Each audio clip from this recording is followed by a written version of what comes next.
दोस्त आए थे वो भी बंकर में बैठे हुए थे अपना, सुबह जाते थे 10-15 मिनट के लिए फ्लैट में वापस, तो उसके बाद फिर वो दिन भर और रात भर वहीं बंकर में रहते थे। इंडियन एम्बेसी के पास स्कूल है तो वहाँ रुके थे। अब स्कूल में कोई रसोई तो होती नहीं। काफी खुशी तो उसी दिन होगी थी जब बॉर्डर क्रॉस कराया। गवर्नमेंट का बहुत अच्छा काम किया है, बच्चे निकाले हैं, और खासकर मोदी जी का। प्राइम मिनिस्टर मोदी साहब जी ने अपना काम किया है, बाकी देशों के ऐसे प्रधानमंत्री कोई नहीं कर सकता। नमस्कार, मैं हूं शर्मा स्वास्थ्य न्यूज से और इस वक्त हम उपस्थित है चहल परिवार के साथ जुड़ चुके हैं। चहल परिवार आप जानते ही होंगे, हम पहले भी चहल परिवार की एक वीडियो बना चुके हैं। राहुल और विवेक जिनके दोनों बच्चे यूक्रेन में फंस चुके थे, और उस टाइम अगर हम भाभी जी की बात करें तो अपने बच्चों के लिए उनका रो रो कर बुरा हाल था, और हमने उनको एक वादा जरूर किया था, आपके बच्चे आएंगे और सुरक्षित आपके पास पहुंचेंगे।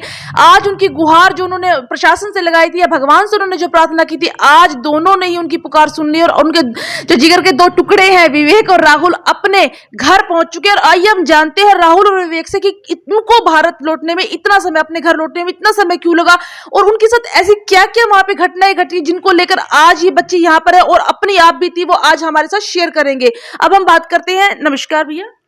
नमस्कार। आपका नाम? विवेक चहल। विवेक, आप सबसे पहले ये बताएं कि कितने साल पहले आप वहां गए थे यूक्रेन में? मैं 2019 में गया था। या अभी मैं थर्ड ईयर में हूँ, तो फिर 3 साल हो चुके हैं मुझे उधर रहते हुए खार्किव में। अच्छा, 3 साल हो चुके हैं। और आपको कितने साल हो गए हैं? मैं 2018 में गया था और मेरा 4th ईयर था वहाँ पे एमबीबीएस का। तो आप दोनों भाई एक साथ ही थे, एक ही मतलब हॉस्टल में एक ही जगह पढ़ते हो या अलग अलग? एक ही यूनिवर्सिटी है और बस फ्लैट में साथ में रहते थे। अच्छा, एक ही साथ रहते थे। हाँ तो विवेक, आपको बहुत लोग पहले आ गए थे, और पहले भी मतलब जब युद्ध शुरू नहीं होता तभी आ गए थे, तो आपको उस वक्त नहीं लगा कि मुझे भी, हमें भी चलना चाहिए, या फिर यहाँ पर, या फिर उस टाइम आपको ये लग रहा था कि नहीं ऐसी सिचुएशन नहीं आएगी? नहीं, मेरे दोस्त वो भी चले गए थे पहले। हमने भी 24 तारीख की फ़्लाइट करवाई थी, पर उसी दिन हमला हो गया था 5 बजे। हमारी सुबह 9:50 की फ़्लाइट थी। तो हम भी जा रहे थे 24 तारीख को बस, लेकिन उसी दिन हमला हो गया। हमला हुआ तो आपको नहीं आ पाए? हाँ, क्योंकि हम खार्किव में रहते, उस दिन हम कीव चले गए थे, तो फिर वहीं कीव में इंडियन एम्बेसी के पास रुके हुए थे। तो विवेक, राहुल और विवेक, हमें ये भी पता चला है कि जो खार्किव है वो काफी उनको गन पॉइंट रहा है। खार्किव में ज्यादा मतलब दिक्कतों का सामना करना पड़ रहा था। हाँ, उधर रह रहे थे क्योंकि मेरे दोस्त आए थे वो भी बंकर में बैठे हुए थे अपना, सुबह जाते थे 10-15 मिनट के लिए फ्लैट में वापस, तो उसके बाद फिर वो दिन भर और रात भर वहीं बंकर में रहते थे। तो उस टाइम हमने जब आपकी मम्मी से बात की थी राहुल विवेक, तब आपकी मम्मी ने कहा था कि खाने पीने की भी बहुत दिक्कतें आ रही हैं। क्या मतलब कैसे दिक्कतें आई थी आपको? हम वहाँ की में इंडियन एम्बेसी के पास रुके हुए थे, तो वे 2 टाइम का खाना देते थे, तो थोड़ा थोड़ा खाना मिलता था, तो हमें बाहर से खरीदना पड़ता था, और बाहर भी कुछ अवेलेबल नहीं था, तो हमें यही बिस्कुट और चिप्स खाने पड़ते थे। बिस्किट और चिप्स से मतलब आपने अपना गुजारा किया है? हाँ, मजबूरी। हाँ। अच्छा, मम्मी ये भी कह रहे थे कि हमने अपनी तरफ से यहाँ से पेमेंट डलवा दी थी, पर एटीएम में पैसे खत्म हो गए थे। हाँ, एटीएम में पैसे खत्म हो चुके, पर कार्ड पेमेंट चलने लग रही थी उधर। चल गई थी। हाँ। तो फिर आपको बिस्किट क्यों खाने पड़े? और कुछ सामान तो था नहीं उधर। अच्छा, कुछ नहीं था। नहीं, इंडियन एम्बेसी के पास स्कूल है तो वहाँ रुके हुए थे। अब स्कूल में कोई रसोई तो होती नहीं। अच्छा विवेक और राहुल, हमें ये बताइए कि जो यूक्रेन के लोग हैं उनका इंडियंस के प्रति व्यवहार कैसा है? बहुत बढ़िया है। अच्छे हाँ, बहुत बढ़िया व्यवहार था। वो वैसे दिखा रहे थे न्यूज में, पर हमारा 3 घंटे में बॉर्डर क्रॉस हो गया था। तो मतलब अच्छा व्यवहार करते हैं? अच्छा व्यवहार करते हैं जी। अच्छा, तो राहुल, हमें ये भी पता चला कि जब आप वहाँ फंसे हुए थे, बंकर्स में नीचे रहते थे, तो आपके साथ कोई ऐसा हादसा हुआ कि आप बाहर गए हो, या फिर उसी टाइम कोई बम गिरा हो, या फिर कोई हादसा आपके साथ ऐसा हो जो आपको याद आता हो, उसे डर लगता हो, कुछ ऐसा हादसा आपके साथ हुआ? नहीं, बंकर में तो नहीं थे हम उस टाइम, कीव में थे, तो कीव में स्कूल में रहते थे, तो एक बार रात को मैं बंकर में रुकना पड़ा था। बंकर में रुकना पड़ा। तो बंकर की सिचुएशन कैसी होती है वहाँ? कहते हैं बंकर में बम नहीं गिरता है, सुरक्षित काफी होते हैं। किस प्रकार की मतलब व्यवस्था की जाती है बंकर में? बंकर में हम रुके हुए थे, तो ठंड काफी थी और अंधेरा भी बिल्कुल था, तो रात भर अंधेरे में गुजारनी पड़ती थी। तो बिना मतलब आपके पास कोई भी ब्लैंकेट बजाय कुछ नहीं था जब आप? नहीं, कुछ नहीं था। तो हम बस अपनी जैकेट को एक रजाई की तरह इस्तेमाल करते थे। तो वहां तो बहुत ठंड है, तो आपने रात कैसे गुजारी इतनी ठंड में?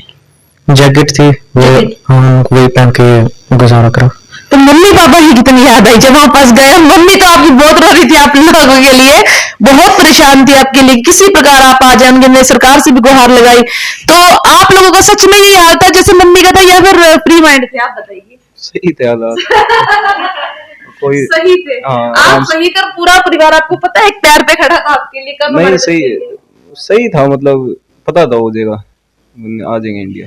अच्छा, आप मुझे ये बताएं कि अब मुझे ये बताएं कि आपकी कितनी हेल्प भारत सरकार ने की, या आप भी फ्री में वहां पर आए हैं, भारत सरकार के द्वारा ही वापस आए, या अपनी टिकट से वापस आए आप?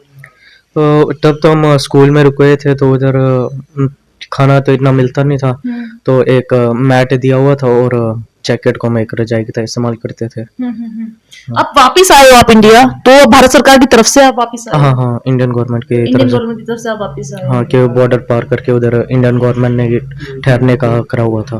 तो आपको दो लोग बहुत जल्दी आ गए थे, जैसे हर्षिता थी आपके पड़ोस से, वो आ गई थी, इवानो में वो रहती थी, आपको इतना समय क्यों लगा विवेक? इवानो एक वेस्ट की ईस्ट की तरफ पड़ जाता है, वो नहीं सॉरी वेस्ट की तरफ पड़ जाता है, और लेकिन खारगिव है वो बिल्कुल उधर ईस्ट में पड़ जाता है। तो हम खारगिव से कीव में रुके थे और आगे ट्रेन काफी धीरे चलती है, तो इस कारण आप लेट थे। हाँ। तो ऐसी और तो कोई मुसीबत का आपका सामना नहीं करना पड़ा? 4 दिन वहाँ इंडियन एम्बेसी के पास रुके हुए थे ना, कि वे कुछ करेंगे, तो उन्होंने कुछ करा नहीं, फिर हम खुद ही आ गए ट्रेन से, चिरन बॉर्डर पे आ गए, वहां से बॉर्डर क्रॉस कर लिया। अच्छा, मैंने सुना है कि हमारे तिरंगे का फायदा उठाकर और देशवासी भी और बच्चे भी निकल पाए, ये सच है? ये सुनने में तो आई है कि हाँ निकले, पर कंफर्म नहीं है। हर्षिता ने बताया हमें कि वाहनों में जो और भी देश के बच्चे थे, उन्होंने हमारा फ्लैग यूज करके मतलब वो निकले हैं, तो आपको इतना कंफर्म नहीं है इस बात का? हाँ निकल गए होंगे, हाँ निकल गए होंगे, बाकी पता नहीं है, मतलब कंफर्म नहीं है, पर निकल गए होंगे निकल देश गए का। हाँ। होंगे। अच्छा, आप अपने देश, अपने भारत देश लौट चुके हैं मम्मी पापा के पास, अब क्या अपने सरकार को, अपने मोदी जी को कुछ कहना चाहेंगे आप? धन्यवाद है, अपना बॉर्डर पार करके ठहरने की व्यवस्था करी, खाने पीने की। लेकिन जब तक हम कीव में थे तब इतनी अरेंजमेंट नहीं हो पाई थी एम्बेसी के द्वारा, क्योंकि जब हम एक बार, उन्होंने पहले बोला कि हमने एक ट्रक की अरेंजमेंट करवा दी है कि, तो हम सारे बच्चे अपनी सूटकेस लेके अपना ट्रक में चढ़ गए थे और उन्होंने गेट बंद कर दिया था। तब ट्रक के अंदर बहुत बुरे हालात थे, क्योंकि हवा नहीं आ रही थी, सांस नहीं ले पा रहे थे, तो पसीने पसीने हो रखे थे बिल्कुल। इतनी ठंड में भी? हाँ, ट्रक के अंदर हवा तो नहीं थी नहीं। फिर आगे कहते कि आगे ट्रेन में चढ़ जाना, लेकिन ट्रेन के में गए तो चढ़ने से मना कर दिया था उधर, जो उधर काम करते हैं यूक्रेनियंस, तो उन्होंने चढ़ने से मना कर दिया, तो तब फिर हम वापस आए थे। तो अब आप वापस आ चुके हैं, और हालात अगर फिर से सुधरते हैं तो आपको अपनी पढ़ाई पूरी करने तो जाना पड़ेगा, तो खुशी खुशी जाएंगे, फिर मन में कोई डर रहेगा आपके? चले जाएंगे, पढ़ाई तो पूरी करनी है। अच्छा अच्छा, खुशी खुशी जाएंगे, हाँ हालात ठीक हुए तो। हालात ठीक हुए तो। हालात ठीक। तो फायरिंग, आपको ऐसा लगता है कि आपको भी बाहर निकले हुए यूक्रेन में, अब ये खार्किव में, और कभी बमबारी हुई हो आपके सामने, ऐसा कभी कोई हादसा हुआ हो? नहीं, पहले तो नहीं हुई, दूर दूर आवाजें तो आ जाती थी। आवाज आती थी? हाँ, मतलब हर 5-10 मिनट में गिरते रहते थे बम। गिरते रहते थे, आपको डर नहीं लगता था? 200 बच्चे थे साथ में, सब आराम से रह रहे थे। मतलब एक दूसरे का सहारा थे? हाँ, 200 बच्चे आप साथ थे? 200 नहीं 300 थे, तो बीच में फिर कुछ बच्चे अपने आप निकलने लगे थे वहां से, उनको सेफ नहीं लग रहा था, तो आखिरी में हम भी निकल गए, उसके बाद 200 बच्चे रह गए थे, 192 बच्चे रह गए थे हमारे जाने के बाद। तो राहुल, अब आपको कितना क्या लगता है कि भारत में कितने बच्चे अभी और वहां पे बचे होंगे, या फिर आ चुके हैं आपके हिसाब से? अभी ज्यादा नहीं बचे, क्योंकि मीडिया में बात आई है 60-70% बच्चे निकल चुके हैं, और बाकी कुछ रशियन बॉर्डर के थ्रू भी निकल रहे हैं, थोड़े बहुत रह गए होंगे अब। 2-3 हजार बच्चे रह गए हैं, क्योंकि खारकिव में मेरा दोस्त है, वो भी कह रहा है कुछ 2000 के बच्चे वहाँ हैं, 1000 बच्चे सूमी से, 1000 बच्चे खारकिव से, 2000 तो रह गए हैं अभी यूक्रेन में, बाकी सबने कर लिया होगा बॉर्डर क्रॉस। तो आपको लगभग मतलब कितने हमारे भारतीय बच्चे मतलब यूक्रेन में होंगे आपके हिसाब से? वही 18-19 हजार होंगे बच्चे, क्योंकि 20 तारीख को जब एम्बेसी ने कहा था ना कि इवैक्यूएट कर दो, तो कुछ बच्चों जाने लग गए थे वहां से, निकल गए थे बच्चे, तो कुछ वही होंगे 16 हजार के आसपास, कि कुछ बच्चे चले गए थे 4-5 दिन में। चले गए थे, तो भगवान की ऐसी कृपा हुई कि आपको कोई भी ऐसी सिचुएशन को हैंडल नहीं करना पड़ा, ये आपके ऊपर कृपा ही थी भगवान की, या मम्मी पापा का प्यार था, कह लीजिए दुआ थी उनकी? हाँ, नहीं, मतलब सिचुएशन तो काफी खराब थी, पर हैंडल कर लिया हैंडल था। कर लिया था। हाँ, ब्रेव बॉय। मतलब वो कहते हैं ना, जब मुसीबत आती है तो इंसान अपने आप ब्रेव हो जाता है, समझदारी मतलब बरतनी पड़ती है, वो आपका काम था। हाँ जी। एक दूसरे को मतलब सहारा दे रहे थे, सब ठीक हो जाएगा, हम पहुंच जाएंगे। हाँ हाँ, वो हम आपस में थे, तो दोस्त वगैरह भी थे, तो तो फिर सारा तो मिला हुआ था और निकल गए थे। तो बंकर में मतलब आपको कोई सुविधा नहीं मिली थी कुछ भी? नहीं, बंकर में क्योंकि धूल मिट्टी बहुत ही अंधेरा भी था। बंकर्स नहीं होते हैं, स्टोरेज रूम्स होते हैं अंडरग्राउंड, तो उन्हीं को एक बंकर कह देते हैं। अच्छा, अच्छा, तो वहाँ साफ सफाई नहीं होती थी, हम नहीं करी थी, वहाँ थोड़ी बहुत साफ सफाई। धूल मिट्टी ज्यादा थी। हाँ, क्योंकि बच्चे जो थे ना उन्होंने ही साफ सफाई करी ठीक ठाक सी। तो फिर अंधेरा भी बहुत होगा। हाँ, अंधेरा भी बहुत था। फोन की फोन लाइट फोन की लाइट्स ऑन करके आपने मतलब यूज करते थे। यूज करते थे। तो अब और कुछ अपनी सरकार को आप धन्यवाद तो कह ही चुकी है महान बनाने के, आप दोबारा भी जाते हैं तो एक प्रधानमंत्री ने एक वादा किया कि ये जो सुविधा है यूक्रेन में जाने की ना एवं इंडिया में ऐसा कुछ करे कि आपको एमबीबीएस की पढ़ाई उसी मतलब प्राइस में आपको यहाँ मिल जाती है, तो उस बारे में आप सरकार को क्या कहना चाहेंगे? तो बहुत अच्छा कदम होगा कि बाहर नहीं जाना पड़ेगा। तो हाँ, इंडिया में सही रहेंगे क्योंकि घर के पास भी होंगे, तो इंडिया में हो जाए तो बहुत अच्छा है। तो आप क्या नहीं खुशी मत पूरा परिवार दादी बुआ मतलब सब आ गए हैं आपको देखने के लिए, मतलब ये फील करते हैं आपसे पूरा परिवार बहुत प्यार करता है। हाँ हाँ आज कहते मैंने ये फील कर लिया है। हाँ हाँ, कर लिया है। अच्छा, जब आप आए सबसे पहले गले किसके लगे थे? सच्ची बोला, मम्मी या पापा? नहीं, दोनों के लगे थे, ये मुझसे आगे चला तो पहले उसके। कुछ मस्ती के साथ हम जुड़ चुके थे, दोनों भाइयों से हमारी बातचीत हुई और अब भाभी जी से बात करना बनता है जिनका उस टाइम रो रो कर बहुत बुरा हाल था, पर आज वो अपने दोनों बच्चों को देखकर बहुत खुश और आप कुछ खुशी की बात यह है कि आज पूरा परिवार, बुआ दादी और भी परिवार के लोग यहाँ पर दोनों भाइयों से मिलने आए हैं और जायज भी है। देखिए इतने दिन से सारा परिवार परेशान था। भाभी जी से बात करते। भाभी जी नमस्कार। नमस्कार जी। थोड़ी सी स्माइल कर दो। ठीक है। अच्छा भाभी जी, जब बच्चे आए और आपको पता चला आ रहे हैं तो कैसा आपको फील हुआ? बहुत खुशी हुई जी, बहुत खुशी। पहली खुशी तो उसी दिन होगी थी जब बॉर्डर क्रॉस कराया। बॉर्डर क्रॉस हुआ हाँ था। जी। अच्छा, जब बच्चे आए तब भी रोए थे? सच्ची बताना। नहीं, उस टाइम नहीं, उस टाइम नहीं क्योंकि आए गए थे हमारे हाँ पास आ गए थे। सबसे ज्यादा फेवरेट डिश क्या बना के खिलाई आपने बच्चों को? क्योंकि आपके मन में था बच्चे भूखे होंगे, बच्चों ने ये नहीं खाया, बच्चों ने वो नहीं खाया, कुछ ना कुछ बनाकर खिलाया होगा। इसकी मौसी मिल गई थी ना वहाँ, उसने बना दिया था पाव भाजी चाउमीन वगैरह बना अच्छा। रखे थे। अच्छा अच्छा। हाँ जी। तो वहां से आप लोग खा के आए हैं? मम्मी को कष्ट नहीं दिया? नहीं नहीं। तो आप सरकार को क्या कहना चाहेंगे? आपकी सरकार ने सुनी है, बच्चे सुरक्षित यहाँ पर पहुंच चुके हैं, आपने गुहार लगाई थी सरकार से कि बच्चे किसी तरह आ जाएं और अब बड़े परेशान थे उस टाइम, तो आप सरकार को क्या कहना चाहेंगे? नहीं, थैंक यू है जी, गवर्नमेंट का बहुत अच्छा काम किया है, बच्चे निकाले हैं और खासकर मोदी जी का। जी मोदी जी धन्यवाद। ये तो वही है बिल्कुल निकालने के लिए। बिल्कुल बिल्कुल। हाँ, बाकी तो और काम करे हैं उनके नीचे, मेन तो वही है जी, बच्चों के लिए जिन्होंने उन्हीं सोचा। ने की है। जी जी जी। लेकिन एम्बेसी ने सही टाइम पर गाइडनेस नहीं करा, एम्बेसी की तरफ तो हम थोड़ा वो हुए। थोड़े से नाराज है, हाँ, लेकिन मोदी जी ने जो निकाल ही दिया उसके लिए खुशी। क्योंकि उन्हें जैसे वो एक दिन निकाल कर ले गए बच्चे, उस दिन उन्हें वहाँ छोड़ दिए, उन्हें कोई वो हेल्प नहीं हेल्प करी। नहीं की। ठीक हाँ है जी। जी बिल्कुल। तो आप कौन है? बुआ है आप? हाँ जी। तो आप इनसे मिलने आई या पहले ही आ गई? हाँ, हम आज ही आए मिलने। मिलने आई है। हाँ तो जी। कितनी खुशी हो रही है? बहुत ज्यादा खुशी, भगवान का शुक्रिया माना कि ये ठीक ठाक आ गए, बहुत बढ़िया। आपका भी यही हाल था जो भाभी जी का हाल था, रोने होने वाली स्थिति थी, आपका भी वही हाल था जब और तक क्या? बच्चे नहीं आए थे? सच में यही हाल था।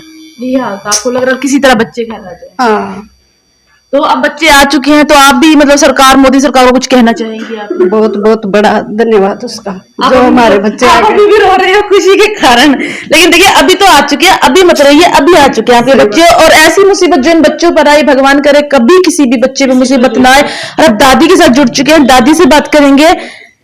नमस्ते आंटी, नमस्ते बेटे, कैसे हो? बढ़िया हूँ। अब अच्छे हो? हाँ, बहुत अच्छी हूँ। तो अब आपके दोनों पोते अतिथि करके टुकड़े घर आ चुके हैं, अब क्या कहना चाहिए? मैंने तो छोटे छोटे पाले थे, बिल्कुल, बड़े मन लगा कर, इतना बेटा मैं नहीं हूँ जितना पोता मैं। वो कहते हैं ना मूल से ज्यादा ब्याज में ब्याज है, ये आपके ब्याज है। हाँ, तो अब तो आ गया, अब क्यों रो रहे हो? अब तो खुशी की बात है। देखिए बड़े आ चुके हैं। दुखियों का है मेरे पोते, किसी ने मदद नहीं करी। तो पता है क्या आंटी, वो कहते हैं ना अगर अंत भला तो सब भला। बच्चे घर आ गए हैं, मुसीबतों का सामना खाली राहुल विवेक को नहीं सबको करना, अधिकतर सब बच्चों को करना पड़ा। हर्षिता से हमारी बात हुई तो हर्षिता को तो एयरपोर्ट पे बहुत कुछ सहना पड़ा था, एक बच्ची थी उसको काफी कुछ सहना पड़ा, लेकिन बच्ची है चलो घर पर आ गए। नहीं खुशी तो है ना? हाँ, ये तो खुशी है। अब पार्टी कब दे रहे हो? पार्टी कीर्तन करवाऊंगी भगवान का, बोल रखे हमने माता रानी का। तो खुशी के आप खुशी करवाएंगे? हाँ, इसलिए बोला था मेरे बेटे ठीक आ जाओ, मेरे पोते, और मैं कीर्तन करवाऊं भगवान। मैं माता रानी मानती हूँ जी। और मेरे पोते आ गए ठीक ठाक। बड़ा दुख था पोते ने, उसमें बैठे ट्रक में 50 बच्चे चढ़ा दिए एकदम ऊपर तली हैं। फिर उस पर गए ट्रेन पे, ट्रेन वाले ने बिठाए नहीं, फिर वापिस रात ना आए हैं, बोले हम बिठाए नहीं। कुछ बच्चे रुक गए, वो पता नहीं चढ़का आए कैसे आए हैं, बड़ा दुख उठाया बच्चे ने। फिर बच्चे अगले दिन फिर इनके चाचा ने फोन करया, अब भाई लिखड़ो, कुकरी लिखड़ो बेटे, मदद करो। घबरा रहे थे बच्चे बहुत, बोले बेटे ट्रेन मिलेगी तुमने, और वहीं आकर फिर बोले चाचा जी 5 बजे आओगे, बेटे तुम पहले लिखड़ो। 3 बजे काट दिए बच्चे वहां से ठंड के में। फिर बच्चे वहां गए, वहां जाकर ना अपना खड़े रहे, इंतजार करेंगे। बोले चाचा जी ट्रेन आ रही है एक, अब बेटे चढ़ लो इसमें। चढ़ दीवा तो चढ़ो, टिकट बुक करा रखी थी ट्रेन की। फिर यहीं चढ़े उसमें, फिर रास्ता बताता रहा इनका चाचा, यहीं चलते रहे। फिर आगे फिर ट्रेन बदली करी इनने, फिर चले, फिर यहीं पहुंचे, फिर आगे टैक्सी पकड़ी, फिर गए। फिर ये बहुत ज्यादा मुसीबत, मतलब बहुत मुसीबत का सामना करके आते हैं बच्चे यहाँ पर। बहुत दिक्कत आई मेरे को, बहुत दिक्कत आई। मैनेजर साहब के परिवार से हैं। हाँ, इनके दादाजी बहुत वो होते तो आपने कोई टेंशन नहीं, ना मेरे बेटे ने थी ना बहू ने थी, आप संभाल लेते सब कुछ। मैं तो धन्यवाद करती हूँ मोदी साहब का, ये ठीक ठाक मेरे घर पहुंचा दिए, धन्यवाद है। तो अब हम बात कर रहे हैं दादी से, और जो भाई साहब है आजकल वो कुछ चाची से भी बात करेंगे, पर जो भाई साहब जो पिता है उस दिन तो जरूर बोल रहे थे, पर आज खुशी में शायद पीछे पीछे है हमसे, कोई बात नहीं, पिताजी से भी बात करेंगे। अब चाची से बात करते हैं इनकी। एक्चुअली हम लोग पानीपत से हैं, ठीक है, तो we are a family together. ज़्यादा टाइम नहीं है इधर, लेकिन बहुत डिफ़िकल्ट टाइम से हम लोग निकले हैं। बच्चों ने बहुत कुछ फेस किया है, बहुत टेरिबल टाइम था। जब जिस हिसाब से चीज़ें न्यूज़ में देखते थे तो समझ नहीं आता था कि what will going to happen, है ना। लेकिन we are very thankful to God कि दे आर बैक। हमें कुछ भी चीज़ों का गिला शिकवा नहीं है। We are very thankful to our prime minister is well कि वो लोग दोनों सेफ एंड साउंड हमारे साथ वापस हैं। We are back in our happy family, that's it. तो अब एक बात और आ रही है मैम कि अगर मोदी सरकार ये जो सुविधाएं हैं अगर भारत में ही कर देते हैं हमारे बच्चों के लिए, तो हमारे बच्चों को इतनी दूर न जाना पड़े। तो वो तो बहुत ही अच्छा हो जाएगा अगर सब कुछ बिल्कुल इधर ही हमें पास में अवेलेबल होगा। हमें अपने बच्चों को इतना दूर भेज के तो कुछ भी हासिल नहीं हुआ है, और अगर अच्छा है अगर ये सब कुछ में हम पास में मिले कम्युनिटीज, तो बहुत ही थैंकफुल हो जाएंगे एक्चुअली हम। और टुडे तो we are very happy that we can see them perfectly all right, है ना। We are very happy to see them back, that's it. Thank you so much. अब आइए पिताजी से बात करते हैं, पापा से बात करते हैं। और भाई साहब अब आपको कैसा लग रहा है? ठीक है जी, अपना बच्चे घर पहुंच गए हैं। बाकी अपने कॉलोनी में और भी बच्चे हैं जो इंडिया के वहां पे फंसे हुए हैं, वो भी आने लग रहे हैं धीरे धीरे। हम चाहते हैं कि सारे बच्चे अपना घर अच्छे सुरक्षित पहुंच जाए। तो भाई साहब जब आप उनको लेने गए थे दिल्ली या फिर कोई और लेने गया था? आप ही लेने गए? नहीं गया था। आप ही? जब एयरपोर्ट में बच्चे थे तब आपके कैसे हालात थे? उनको देख कर कैसा लग रहा था? बस देख के शकल से लग रहा था इतने थके आ रहे बच्चे आए थे, सो रखा नहीं था, आंखें सूजी हुई थी इनकी, तो ठीक था। बस अपना कहीं ना कहीं अंदर दर्द था, लेकिन खुशी थी कि बच्चे घर पर आ गए। हाँ जी। तो अब मोदी सरकार को क्या कहना चाहेंगे? तो ये कहना चाहेंगे जी, जो हमारे प्राइम मिनिस्टर मोदी साहब जी ने अपना काम किया है, बाकी देशों के ऐसे प्रधानमंत्री कोई नहीं कर सकता। कोई नहीं कर सकता, तो उनको बहुत बहुत धन्यवाद। हाँ जी, बहुत बहुत धन्यवाद जी, धन्यवाद। हम बात कर रहे थे अभी चहल परिवार से हम जुड़ चुके थे। चहल परिवार के जो 2 बच्चों ने बहुत कुछ सहा है, बहुत थक कर और हार कर आए हैं। कहीं ना कहीं दादी के मन में दुख है इस बात का, माँ के मन में दुख है, दुख हर परिवार के सदस्य के मन में है कि कहीं ना कहीं वो बच्चे बहुत कुछ सह कर आए हैं। लेकिन खुशी की बात यह है कि बच्चे सही सलामत आ चुके हैं। हमारा सरकार से फिर से ये अनुरोध रहेगा, जो बच्चे पढ़ने के लिए यूक्रेन में जाना पड़ता है, अगर वही सुविधाएं मोदी सरकार भारत में अवेलेबल करवाते हैं तो इस प्रकार की जो समस्या हमारे भारत के बच्चों को सहनी पड़ती है वो समस्या ना आए, और अपने परिवार अपने माता पिता से उन्हें इतनी दूर ना जाना पड़े और ऐसी मुसीबत में बच्चे ना फंसे। हमारा मोदी सरकार से यही एक प्रार्थना है कि बच्चों के लिए जो सुविधाएं हैं ये भारत में ही उपलब्ध करवाई जाए, ताकि बच्चे अपने देश में रहकर, और एक तरीके से भारत देश का भी विकास होता है। जितने पैसे हम विदेशों में देते हैं, डेवलपमेंट हमारे देश का ही होता है। ये भी हम सरकार से कहेंगे कि वो पैसा हमारे देश में रहे और हमारे देश के बच्चे हमारे देश का ही नाम रोशन करें। यही हमारी सरकार से अनुरोध और पूरे परिवार की तरफ से मोदी सरकार को फिर से ढेर सारी धन्यवाद है, उनका शुक्रिया अदा है। स्वास्थ्य न्यूज से मैं शर्मा, धन्यवाद। हमारी वेबसाइट पर विजिट करें और नीचे दिए गए एंड्रॉयड ऐप के आइकन पर क्लिक करें, जिससे आप एंड्रॉयड की ऐप को डाउनलोड कर सकते हैं और लेटेस्ट न्यूज़ का आनंद उठा सकते हैं।